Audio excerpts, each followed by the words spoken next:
बंधुजनों, आज उत्तम आर्य धर्म का दिन है।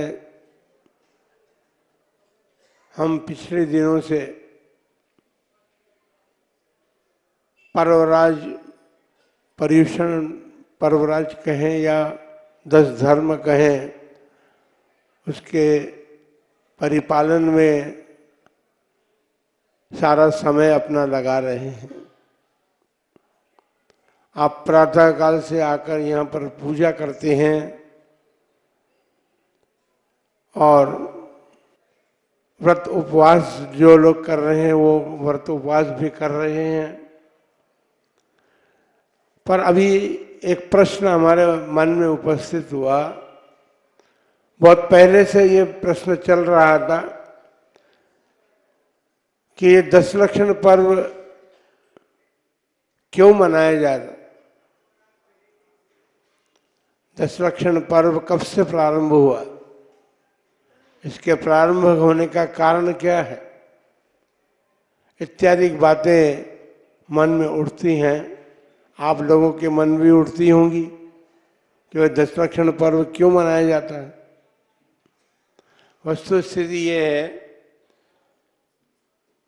जब उत्सर्पणी और सर्पणी 2 प्रकार के काल अपने शास्त्रों में बताए गए हैं और अभी अपन अवसर्पणी काल में चल रहे हैं।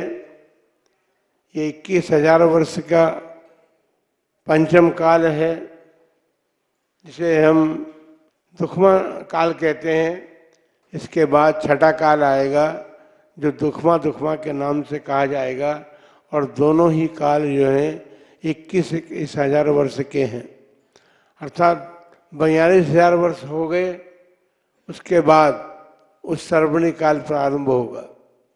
उस सर्वणी काल का मतलब है जिसमें आयु शरीर आदि की ऊंचाई की तरफ बढ़ता हुआ यह काल है। अर्थात सर्प की जो है पूंछ के साथ यदि हम चलें तो अपन देखते हैं कि सर्प जो है पूंछ में पतला होता है, मस्तक पर जाकर वो पूरा मोटे बने को प्राप्त हो जाता है। अभी अवसर्पणी काल है, इसलिए नीचे की तरफ आ रहा है। और ये 42,000 वर्ष जो हैं उनमें यदि हम अंग्रेजी वर्ष के हिसाब से देखें, वीर निर्वाण संघ के हिसाब से देखें, अथवा विक्रम संवत के हिसाब से देखें, यदि तीनों का गुणा भाग करके हम ऋण अर्थात 42,000 वर्ष में से तीनों वर्षों के निर्वाण का, विक्रम संवत का और अंग्रेजी वर्ष का घटा करके निकालते हैं तो लगभग अभी उस प्रलय काल को, क्योंकि छठे काल के अंतों में प्रलय काल आएगा, वो प्रलय काल जो है उसमें 21,000 वर्ष में से 49 दिन शेष रहेंगे, तब वो प्रलय काल आएगा। और प्रलय का मतलब होता है सर्वनाश। घबराने की कोई आवश्यकता नहीं है। अभी तो 40,000 या 39,000 वर्ष बाकी हैं। अभी तो अपन तो रहेंगे भी नहीं, लेकिन ये इंतजाम अपने को करना है आज के इस पर्व के माध्यम से कि आप ऐसा कुछ कर लें, हम मनुष्य और तिर्यंच आयु को प्राप्त न हो, नरक आयु को भी प्राप्त न करें, स्वर्ग की आयु का बंद करें और स्वर्ग में रह करके वहाँ से अपने अवधि ज्ञान से इस बात को देखेंगे कि किस प्रकार प्रलय होता है। संवर्तक आयु चलेगी, अंत में जब ये काल आएगा फिर क्षार जल की वृष्टि होगी, विष की वृष्टि होगी, धूम की वृष्टि होगी, धूलि की वृष्टि होगी, वज्र की धूली होगी, वज्र की वृष्टि होगी और ज्वाला की वृष्टि होगी। 49 दिन में 7 दिन में 7 प्रकार की वृष्टियाँ होंगी। और उन वृष्टियों से क्या प्राप्त होगा हमें? हम जिस भरत क्षेत्र में रहते हैं वो भरत क्षेत्र की भूमि जो है 1 योजन ऊपर उड़ जाती है उस समय तक, और वो सारी की सारी पृथ्वी जल करके भस्म हो जाती है। अब जली हुई पृथ्वी जल करके भस्म तो हुई, लेकिन वो नीची हो गई है। जो 1 योजन ऊपर उठी हुई थी वो पृथ्वी समतल हो गई। अच्छी बात है, भूमि का समतल रहना अच्छा बात है, क्योंकि चढ़ाव उतार वाली पृथ्वी हो तो चढ़ने उतरने में तकलीफ भी होती है ना। अभी तो नहीं होती आप लोगों को, क्योंकि आप गाड़ियों से चलते उतरते। तकलीफ हो तो गाड़ी को हो, हमको नहीं होगी कि हम बैठ करके चल रहे हैं। बंधुओं, ये उत्सर्वणी काल आने के पूर्व और सर्वणी काल के अंत में ये काल बनेगा, कारण बनेगा। लेकिन उत्सर्पणी काल आते ही वो पृथ्वी जो है वो पुष्कर मेघ, जो जली हुई पृथ्वी थी, ज्वालाओं से जल करके भस्म हो गई थी, वो 7 दिन तक उसमें पुष्कर मेघ बरसेंगे। उससे क्या होगा? वो वृष्टि जो है सुखोत्पादक होगी। उस समय जो प्राणी रहेंगे वो प्राणी सुख का अनुभव करेंगे। लेकिन इस बात का ध्यान रखना कि प्रलय काल में, जब प्रलय काल होगा तो देवगण जो हैं मनुष्यों और तिर्यंचों के जो शुद्ध जोड़े हैं, शुद्ध जोड़ों को वो विद्यार्थ पर्वत की गुफा में उनकी रक्षा करने के लिए उनको वहां ले जा करके रख देंगे। फिर उन्हीं से उस सर्पिणी काल में संतति चलेगी। उत्सर्पिणी और सर्पिणी काल जो है ये 20 कोड़ा कोड़ी सागर के दोनों मिलकर के होते हैं, और ये काल परिवर्तन होता रहता है, क्योंकि काल का स्वरूप ही ये है, काल का परिवर्तन होते रहना। ये समय परिवर्तन के साथ साथ ये परिवर्तन चलता है। इस परिवर्तन के साथ जब 49 दिन के बाद जब उत्सर्पणी काल आएगा तो 7 दिन तक पुष्कर मेघ, फिर 7 दिन तक क्षीर मेघ बरसेंगे, और फिर 7 दिन तक अमृत की वर्षा होगी यहाँ पर, और फिर रस मेघ बरसेंगे। इस प्रकार ये 7-7 दिन तक सुवृष्टियाँ होंगी, और सुवृष्टियों के कारण जो 49 दिन की अशुभ वृष्टियों के माध्यम से भरत क्षेत्र की पृथ्वी जल करके राख हो गई थी, वो पृथ्वी वापिस होगी। और इन क्षीर वर्ष की, क्षीर मेघ की जो वृष्टि होगी उसका फल तो ये है कि क्षीर जल से भरी हुई पृथ्वी जो है उत्तम कांति से युक्त हो जाती है।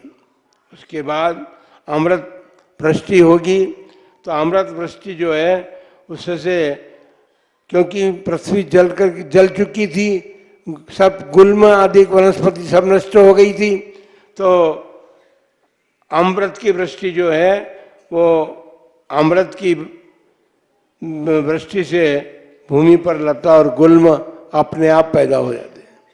जैसे भोगभूमि का काल समाप्त होता है, और भोगभूमि का काल समाप्त होने के समय जैसे अपने आप सारे वनस्पति आदि उत्पन्न होती है, तो आदिनाथ भगवान से जाकर लोगों ने प्रश्न भी किया था इसीलिए कि भगवान, क्योंकि पहले तो कल्प वृक्ष का काल था, कल्प वृक्ष से सारी चीज़ें प्राप्त होती थी, लेकिन जब कर्म भूमि का काल आया तो वृषभदेव भगवान के समय जो प्रजा थी उस समय, उस प्रजा के मन में आकुलता उत्पन्न हो गई, इनको तो हमने कभी देखा ही नहीं था, ये अब कैसे उत्पन्न हो गए। तो ऋषभदेव भगवान ने सबकी शंकाओं का समाधान करते हुए और असीम कृषि आदि षटकर्म का उपदेश दे करके यहाँ आप इस प्रकार अपने जीवन को यापन कीजिए। ये वृक्ष आदि के उत्पन्न जो हुए हैं ये आपके जीवन की रक्षा के लिए हैं, ये अन्न आदि के उत्पन्न होगा। और यदि आप कृषि करेंगे तो उससे आपके जीवन में जो खाद्य सामग्री है वो प्राप्त होगी।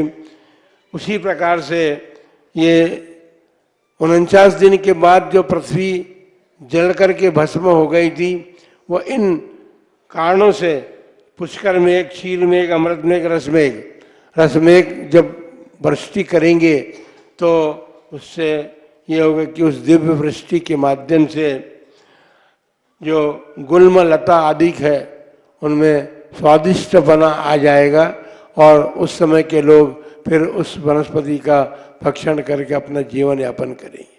बंधुओं, ये हम अवसर्पणी काल के अंत की तरफ चल रहे हैं।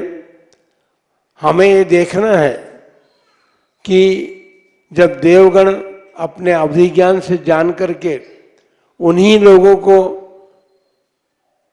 विजयार्थ की गुफा में सुरक्षित करेंगे जिनके कुल शुद्ध हैं, जिन्होंने अंतर्जातीय विजातीय विधवा आदि नहीं किए हैं, उन्हीं लोगों को छांट करके और वहां ले जाकर के सुरक्षित करेंगे और उन्हीं से आगे की संतति भी चलेगी। ऐसा क्रम सतत चलता रहता है। वर्तमान में जो कुछ देखा जा रहा है वो तो बड़ा भयंकर वातावरण हो रहा है। आपको अभी पता भी नहीं है कि हम अपने कुलों को अशुद्ध करते चले जा रहे हैं और ये कुल की अशुद्धि जो है हमें वो सामर्थ्य नहीं देगी, हम उस योग्य भी नहीं रहेंगे क्या, जो कि कुल परंपरा अभी से बिगड़ती जाएगी तो अंत के समय तक बिगड़ेगी और अंत समय तक बिगड़ेगी तो फिर आपकी रक्षा उजियार्थ परत की गुफाओं में देवगण नहीं करेंगे। इसलिए अपने कुल शुद्धि को बना करके रखने का प्रयत्न करना चाहिए। ये 10 लक्षण महापर्व का एक कारण है और उस कारण को आज हमने आपके सामने रखा है। आज 10 लक्षण पर्व में हम कहा गया है, अब तो अपने धर्म की बात करेंगे। वत्थु सहो धम्मो खमादिमो यतसवियो धम्मो रणत्तयं च धम्मो जीवाणम रक्षणम धम्मो। धर्म वस्तु के स्वभाव को कहते हैं। जो वस्तु का स्वभाव होता है वही उसका धर्म है और वो क्षमादिक 10 प्रकार का होता है। क्षमादिक भी धर्म है, हमारे आत्मा के स्वभाव हैं, उनकी आराधना वैसे तो हम वर्ष में 3 बार कर सकते हैं, प्रतिदिन कर सकते हैं, प्रतिदिन अपने भीतर अवलोकन करने का पुरुषार्थ कर सकते हैं। आंखें बंद करके बैठे आप और आप विचार करें कि आज के दिन हमने क्या किया। हमारे भीतर क्रोध तो उत्पन्न नहीं हुआ था, मान तो उत्पन्न नहीं हुआ था, मायाचारी तो हमने नहीं की, इत्यादि बातों को अपने जीवन में देखने का प्रयत्न हमको करना चाहिए। ये पर्व हमें उपदेश देता है कि हम इंद्रिय विषय और इन कषायों के द्वारा अपने आत्मा को मलिन तो नहीं कर रहे हैं, उन आत्मा की मलिनता दूर करने का पुरुषार्थ हमारे भीतर होना चाहिए। बंधुओं, ये 10 प्रकार के धर्म जो हैं पाप का नाश करने वाले हैं और पुण्य को उत्पन्न करने वाले हैं। लेकिन पुण्य जो है इसलिए हमें प्राप्त नहीं करना है कि हम पुण्यशाली होंगे, क्योंकि पुण्य जो है अच्छे फल देता है। तो पुण्य के लिए हमें ये धर्म नहीं करना है। ये 10 लक्षण धर्म जो है वे हमारी आत्मशुद्धि के लिए है। आत्मा में जो कषाय आदि के द्वारा मलिनता आई है उस आत्मशुद्धि को प्राप्त करने के लिए हम ये 10 धर्म की आराधना करते हैं। इसका महत्व समझने हम अपने भीतर केवल बहुत भारी संख्या में आप लोगों ने पूजा का अनुष्ठान संपन्न करने का मानस बनाया और बहुत भारी संख्या में आप ये अनुष्ठान संपन्न भी कर रहे हैं। इस महोत्सव का फल तो यही है कि हमारे भीतर वो आत्मविशुद्धि की भावना जगे और आत्मा मलिन है हमारे भीतर, इस शरीर के भीतर जो आत्मा है, क्योंकि अभी तो हम शरीर को ही आत्मा मान रहे हैं। आप जो कुछ मान रहे हैं शरीर ही सब कुछ है, हमारा सर्वस्व। शरीर की शुद्धि के लिए तो आप क्या क्या करते हैं, लेकिन आत्म शुद्धि के लिए ये जो पर्व के दिन आते हैं हमारे जीवन में, इन दिनों में हमें आत्मा की मलिनता किन कारणों से भी इसकी खोज करनी चाहिए।